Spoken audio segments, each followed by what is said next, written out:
Listening to and streaming A More Perfect Union on KBLA Talk 1580. I'm Dr. Nii-Quartelai Corte, and this next conversation is exactly the fuel we need after the last block of this show. Dr. Kerry Mitchell-Brown, executive leadership strategist, host of the Revolutionary Leadership podcast, and author of the forthcoming Revolutionary Leadership, a Power Playbook for Black Women.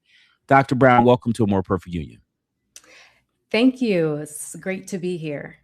Well, it's great to have you here, and I'm sure so many of our leaders, learners, and listeners are going to enjoy what you have to say. Your book, it doesn't ask if Black women are ready to lead. It actually insists that Black women have always led. Where does that instinct to seek permission even come from, and how do we unlearn that? Oh my gosh. Yes. We are not waiting to be validated. We are the validators. And oftentimes there are things that, force us to forget that or ask us to rethink it. The leadership that Black women have built inside of systems that never designed for us. I mean, it's powerful. It's not one strategy. It's a whole tradition on how we lead and have led for generations. Yeah. And talk to us about, your origin story. What made you set your sights, on wanting to learn more about the revolutionary leadership of Black women, in an effort to, not just develop this book, this power playbook, but to develop, your podcast and to serve in executive leadership roles? What was it about the revolutionary leadership of Black women that made you want to make that your focus of expertise? Well, I mean, I grew up in Omaha, Nebraska, right where Malcolm X and just so many other people, and it was this core Warren Buffett. So Malcolm X and Warren Buffett, imagine that. Right. Whoa. Those are your two leaders. On one hand, it says that anything is possible. And another hand, it's like you're going to have to fight for it if you want it. Right. And so, I mean, I had this desire to be in the C-suite from earlier on in high school. Warren Buffett was our mentor for our Future Business Leader of America's program. Right. And so when you have these aspirations, but then when you're confronted with, oh, this is not for you, I mean, it creates a curiosity and a desire for investigation. There was a time where I was in the back of a conference room and consultants were in selling care and community as future leadership. And I'm like, what? I've watched Black women lead this way my entire life. And, people were writing it down as if this was something new. So I was really interested in, what was underneath all of that. I mean, I think that's incredible. And I think so many of our leaders, learners, and listeners can relate to that. So many different aspects of Black traditions, whether we're talking about faith traditions, or, just the way in which we've seen brothers and sisters lead in our communities over the years. And it's always so interesting when McKinsey comes out with a study, or, you hear some big university that, puts a name to it, puts a brand to it. And we're made to think that it's something different than what we have grown up witnessing ourselves. What we've always known, what was always in our core. So there's this thing about, if you can't see it, you can't be it. But we saw it. And then people were trying to reinforce that's not what we say. And I was like, should I believe you or my lying eyes? Right. And so we know that it's there. We have never just navigated the system. We were rebuilding it every single time. We were the path makers. And moving. We were not just surviving, we were striving, thriving in broken systems. And so that's, just the premise of my research, the premise of my work, and just wanting to have a public conversation about it, wanted to write it down so others have it to follow. Yeah. There's so much power in giving it the opportunity to live on the page and in real life, to live outside of our minds. Talk to us about, what does leadership actually look like when it starts at a kitchen table or when it starts in a church basement versus how corporate America defines it in the boardroom. In the boardroom. Yeah, I mean, so this is very interesting. Let's think about Harriet Tubman, for example, a commander, not a caretaker. And we kept inheriting our geniuses with the strategic sands off. So, I'll pull back. Harriet Tubman, we inherited her as gentle, as a woman who quietly led folks to freedom. If we turn the lens, she ran intelligence. She read terrain, weather, patrols, and timed everything against people hunting for her for money. I mean, they were hunting her down, right? So 19 missions in a hostile territory. Everyone is home, right? And if we connect her now, every woman who built a back channel, every woman who built a network, a way into the front door was locked. And we're still running the same play. But we don't think about it like that. We don't lift it up as leadership, as genius. And so that's what has me really excited to just reimagine the things that we have been told and just sort of claim it back. It's and document it and what's repeatable. Let's do it. I mean, speaking of claiming it, you talk about owning your narrative instead of waiting on institutional validation. I mean, that's really a strong through line in your book. What Mm-hmm. does that look like in practice for women that are climbing the ladder right now today? Well, I would say what it looks like in practice is, thinking about the things that are broken, right? Again, not just surviving, not just climbing, just rebuilding a new road through it. And so doors won't open. We've experienced that time and time again.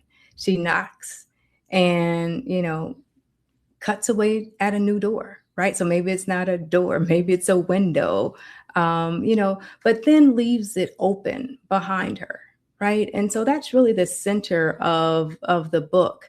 And a woman is shut out of golf games, starts breakfast, and opens it up to everyone, not just the people at the top, not just the people that she knows. And years later, the company, she saves the company and she's a VP, right? We don't hear about those stories, right? We hear about, how hard it is for Black women. And it is hard, but it's hard because we're thriving, right? And the goalpost continues to move. So that has me pumped just to, be just to hold that an analysis and, help to chart a new way. Yeah, yeah. I think your research, this book, is really hitting at a time where we're seeing a lot of people have to uh, really sort of dig into their imagination, Yes, really having to pivot, really feeling shut out of industry altogether, and having to create that business, in order to continue to grow professionally, in order to take care of their families. Um, you know, for the purpose of your research, have you talked to women, who are in that space? I understand folks who are navigating yeah, corporate America, but for the Black women entrepreneurs out there, that absolutely. weren't planning the pivot, but as a Yeah. matter of survival have Hmm. to. Yeah. Talk to us about what you've heard from them. Yeah. So entrepreneurs were a part of my research as well. I am an entrepreneur. And so, you know, the state of being a Black woman right now is, has been, cut first, funded last. The layoffs, that started in 2024, 2025 hit us the hardest, right? Programs were built for us back in 2020 when everybody was really excited about seeing Black women thrive. They have been quietly defunded. And we watched the most prepared women in the country meet a door that would not open, you know? And so there's something about being shut out, and the innovation that is created um, when you need to do something, right? So it's like the same pattern, the largest possible stage. And, they want leadership. They need our labor, our brilliance, and they can't discard the builders. And so it's just a lot of contradiction. And so Black women are the largest growing segment in entrepreneurship. They have been for over a decade, right? So it is not new, and we're adapting, and we Mhm. are we are moving, and like they say, create a way out of no way. Mm, we sure know that. I mean, as you say that, I'm thinking about the women in my family and the women in my Hmm. orbit who are on brand with that, making a way out of no way. Um, Absolutely. Given everything that's happening politically just this year alone, you talked about 2020, you talked about 2025. I mean, it's 2026, July 2026, and it feels like in these past 7 months, Mm. almost 7 months. It feels like we've lived 7 years in Yes, these like past dog seven. years, right? Right, especially considering not just the DEI rollbacks, but a number of our civil rights and Yeah. Yeah. being eroded. Talk to us about what courageous leadership demands of Black women specifically right now, because there's some people that say we should be demanding a damn thing from Black Right. women in this moment. But you talk about courageous leadership in your book. What does that demand? It just demands, staying steady, right? The environments are always going to be there to try to remind us that who matters and who does not. We have to cut it off. We have to not listen, right? It is hard. It's been hard these last, 7 months. Like you said, it feels like dog years. Hmm. Um, and we have been through harder things. We have been through tougher things, and we still rise in our genius. And we have to remind each other of that as well. We have to continue to support one another. We have to move in a way that we're just not thinking about it like, what is in it for me? Because that's not, the people in which we come, right? We're solving for the people who are most impacted because we know it benefits everyone. And so continuing to hold on to that, continuing to move through that, continuing to invest in yourself, right? Now, this is a time where we sort of paused and said, hey, we can't continue to give without getting anything back. So thinking about how we are refilling ourselves, how we are reinvesting, in ourselves, not just by circumstance, but really as a strategic choice, building that infrastructure that is required for us to be our best, even when people are not ready for us to be. Yeah, and speaking of building that infrastructure, I just want to zero in on the human infrastructure because Hmm. as you were talking, I couldn't help but think about solidarity Oh, with yeah. Black women. And your book obviously is speaking directly to Black women, but we know that there is a role that Black men, that Black families, that people of conscience play in supporting Black women. And so, what's your message, to folks who might be re-examining their solidarity politic in this moment? Yeah, I mean, one, it's just like solidarity, not the surface level solidarity. Like we are in it together, and then go back and live your lives as if it doesn't, as it doesn't matter, right? And so, really, this book serves three purposes. One, it's a power playbook for Black women, right? And a redesign manual for organizations. And it's a record of our leadership traditions. Like many people don't know our leadership traditions.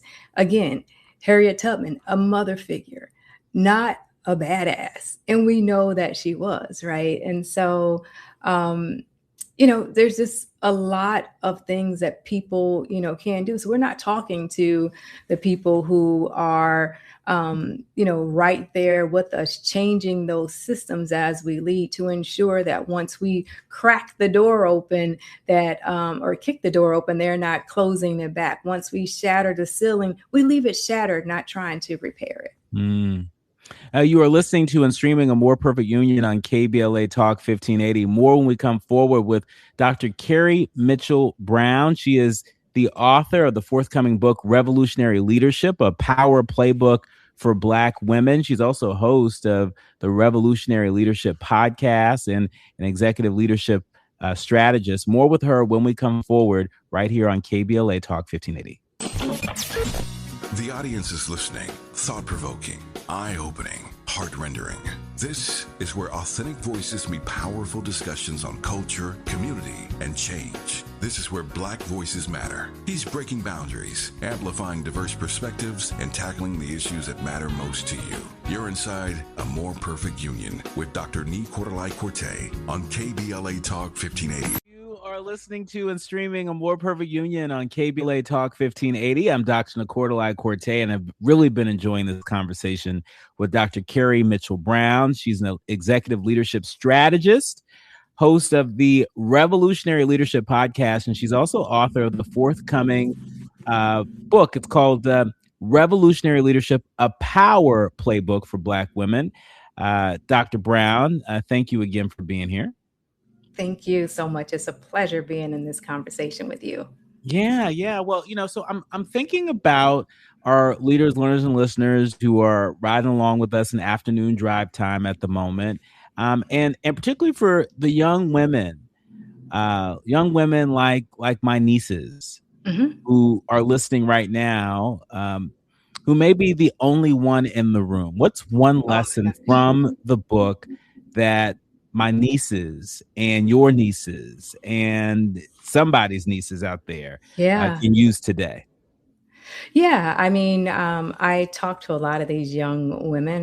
My daughter is a young woman as well, just sort of navigating. The thing that I do remind them consistently is that we don't rise alone, that you rise connected. So even if you are the only one in the room, you have to build webs. So the women who thrive, they built webs, not ladders, right? And so just thinking and practicing, and a lot of young women now, they've grown up where it was just like, individual. I was the best at everything, and I was the top of my class, and very individualistic leadership.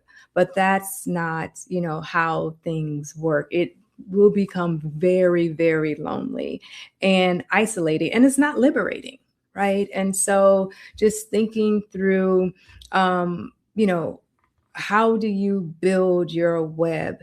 One person, one mentor cannot do that. You need many professionally, from your community, from your church, even like reach out and be sure to make sure it's reciprocal. Right. And so not just, reaching for a transaction, for a one thing to happen. I talk about friend raising, quite a bit. We're very familiar with fundraising.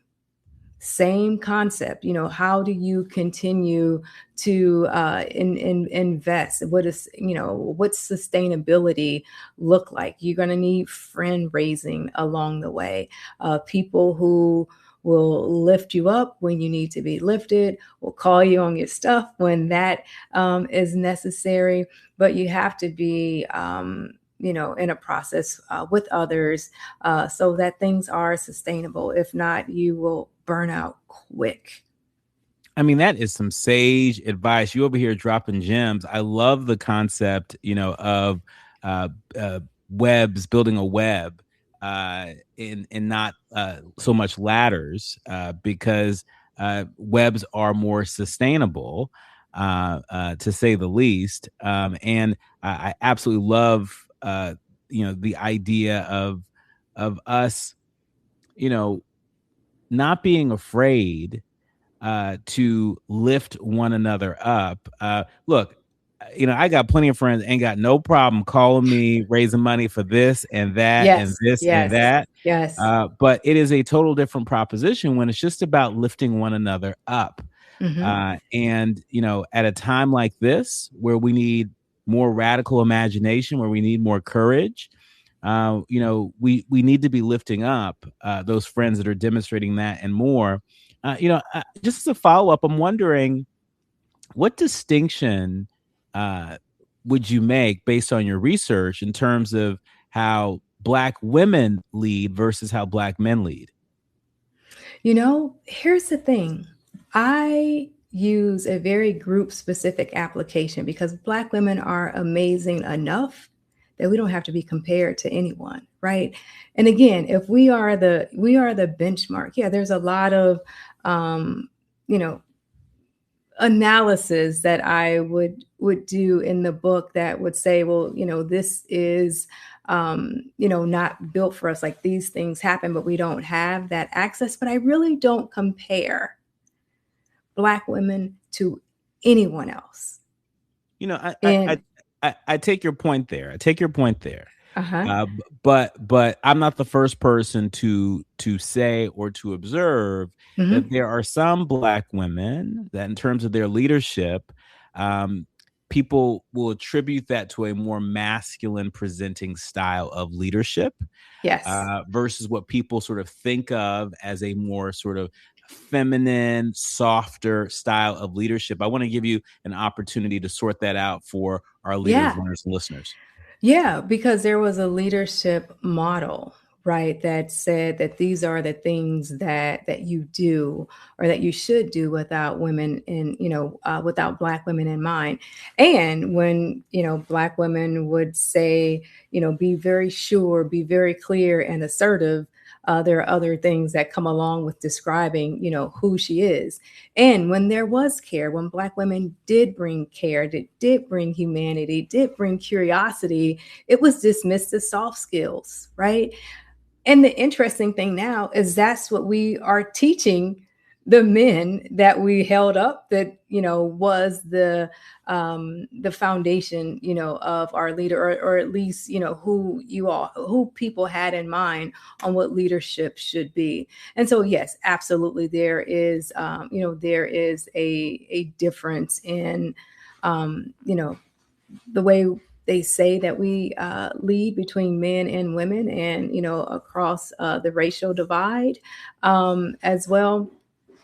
And there's no one model for sure, Mhm. because that one model that we have been given in schools, in companies, development programs, we have the research that it doesn't work for us.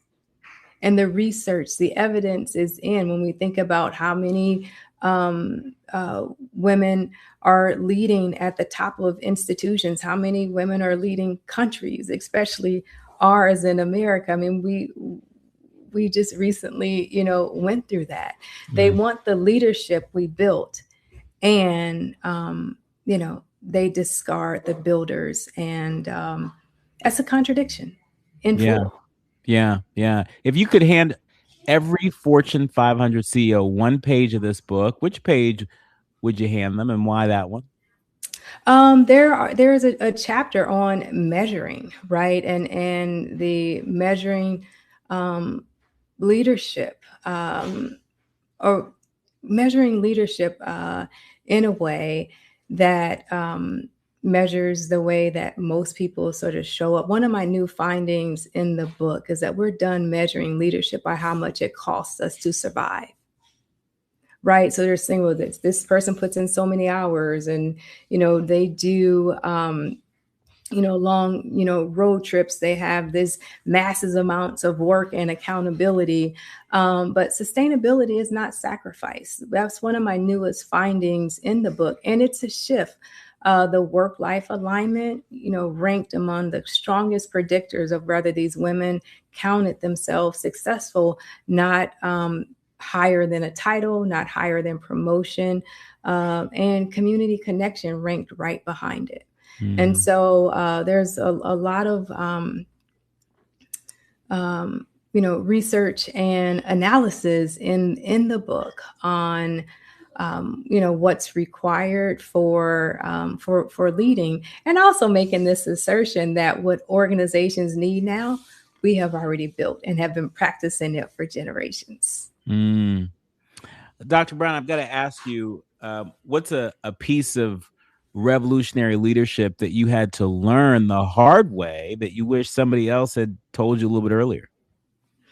Being, one of only in many rooms, you have the potential to be set up or trapped in this scapegoat or the savior, right? And so just learning, over time that I can create another option, and that's redesign.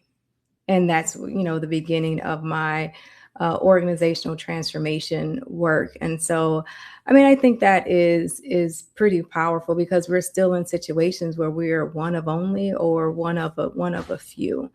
And I'm just really excited about the analysis around it. And even I talk about it on my podcast. That was the first episode. It's the revolutionary part is avoiding the trap and creating something different. Yeah. I love that. I think there's a clip that's gone viral of Oprah Winfrey at the Cannes Lion festival in France, where I guess she was asked a question during an interview about imposter syndrome, right? And I think imposter syndrome, I think it's a strange. I understand what it is. It's a little strange to me, right? But Oprah was sort of leaning into that question, and she might have surprised some folks, saying that she's never suffered imposter syndrome because she never had this idea that she didn't belong there. And I'm summarizing it, but she said essentially, if God blessed her to be in certain rooms or in certain roles, she didn't question that. She believed that she was exactly where she needed to be, and even more than that, she believed that she wasn't alone. She's very conscious of standing on the shoulders of our ancestors, Absolutely. right? And so that classic, quote from Maya Angelou's poem, where she says, "I come as one, but I stand as 10,000." Yes. Did that viral clip of Oprah, did that also resonate with you? And what does it echo from your book on revolutionary leadership? Absolutely. It did resonate with me because, I hold quite often, and I often, in my coaching practice, is to remind women that everything that you've done up to this point is preparing you for what's next. And we don't know like what next is going to always be. And yes, it could be a little lonely and, and isolating. I didn't suffer from imposter syndrome, either. And there's a lot of research and talk about, if it's a thing, if it's not a thing. But if it wasn't intended for me, then I wouldn't be there. So how do I not mess it up? Like, how do I make it count for whatever is next? Now, there have been times where I had to evaluate, did it cost me more to be here than the benefit, and then figure out my exit strategy and pivot, right? But that wasn't imposter syndrome. That was everything about the system. And it's very easy for us to adopt that it's me, personally, not that this is a system that was not designed for my success. In our remaining minute with you, Dr. Brown, what do you want readers to feel, not just know, but what do you want them to feel by the time they close this book? I want them to feel seen. I want them to feel that they have tools like at their fingertips. In the book, there are some questions after the end of every chapter. They're full of frameworks, blueprints, and there is something in there for somebody. There's more than just something. There's a lot in there for anyone who wants to dig in, whether you're a Black woman leader or, you are changing the conditions for Black women to lead without exhausting and costing more than we're receiving. It, Go it ahead. really sounds it really sounds like this book is so incredibly timely. I mean, here we are sitting basically the 50-yard line in the year 2026. And it seems to me for folks that may want to finish the year strong, this book is a good investment. It's a good It, investment of your yes. time, of your talent, of your treasure.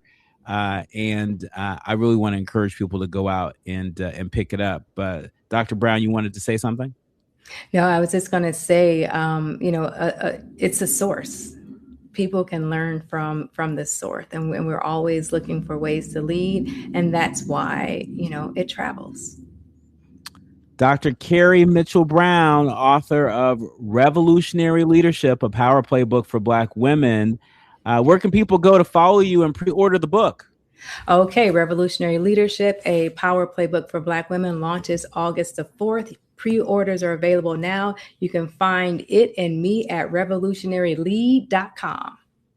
Our thanks to Dr. Kerry Mitchell Brown.